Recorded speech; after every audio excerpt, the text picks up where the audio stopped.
Some people took to the ocean at Alexandra Headland. We've lost a pretty important character in Australia's history, so it's a sad occasion. It's fitting.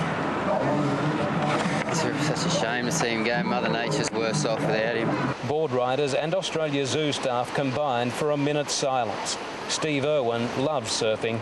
In Beerwah, Neil Warren, 7 News.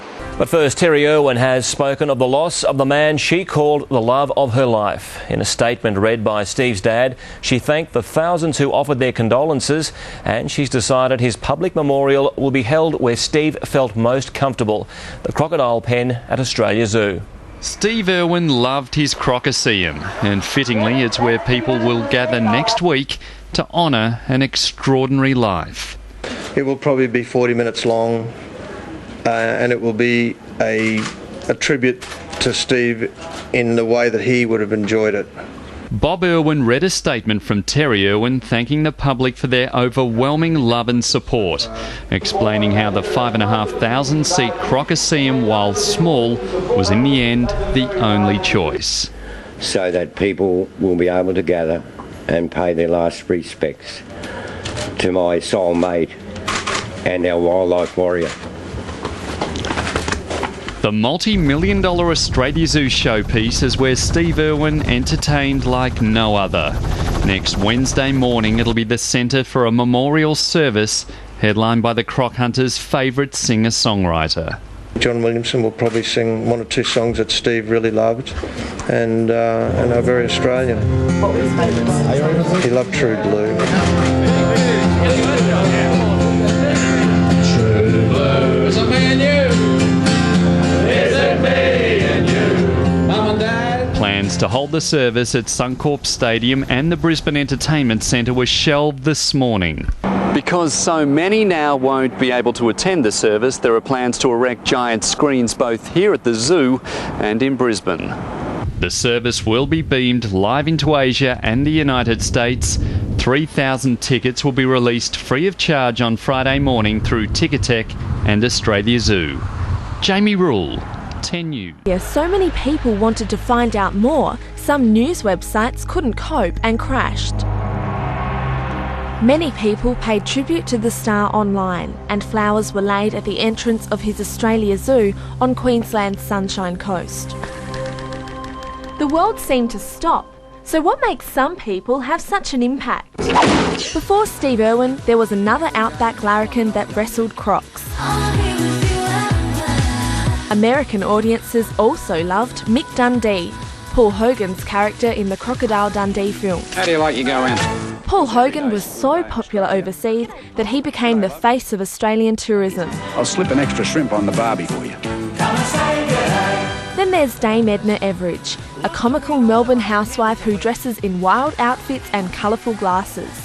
Underneath all that makeup and glitter is Barry Humphries. His character became famous across the world, had her own Broadway stage show, and even featured as an Aussie legend on an Australian postage stamp. Dame Edna and Mick Dundee are famous on-screen characters, but Steve Irwin was famous for just being himself. Steve Irwin was actually more popular in the US than he was back home.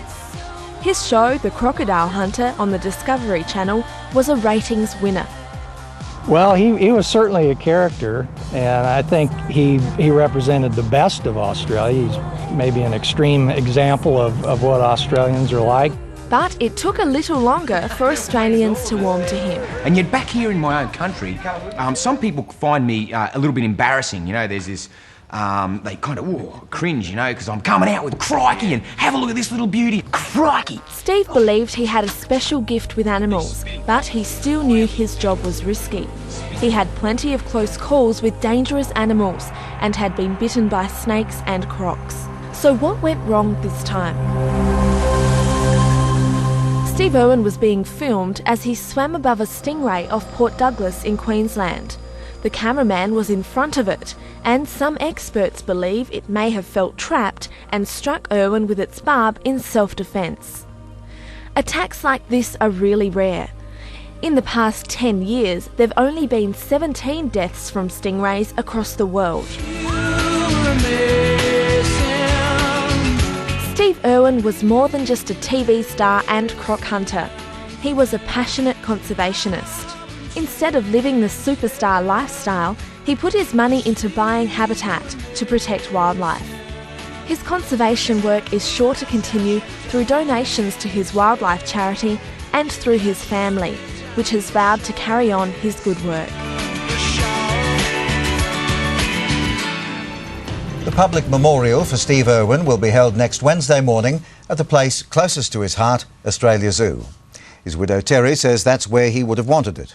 But she's still far too upset to face the cameras. Her message read by Steve's dad. Steve's dad Bob fought to control his emotions as he delivered what Terry Irwin had intended to say in person, and her wishes for the public farewell to the man she called her soulmate. Sorry. Thanking everyone for the overwhelming outpouring of love and prayers, Terry shared her compassion for the grieving family of another Aussie legend. I would like to offer my personal condolences to Peter Brock's family and friends in what must be their saddest hour. The day after the Brocks lay their loved one to rest in a state funeral, the world will say goodbye to Steve Irwin at the place he built and what's become the croc hunter's spiritual home. But I cannot see how a memorial service for Steve would work in any other place other than the Crocaseum. We hear him speak of Beerwah as being where his heart beats from, so it makes sense to have it here. Logistically, the venue for 5,500 isn't ideal. Precious free tickets, 3,000 in all, will be distributed on Friday morning through Ticketek in Brisbane and Maroochydore and the Australia Zoo box office. Those who miss out could be watching the service on big screens.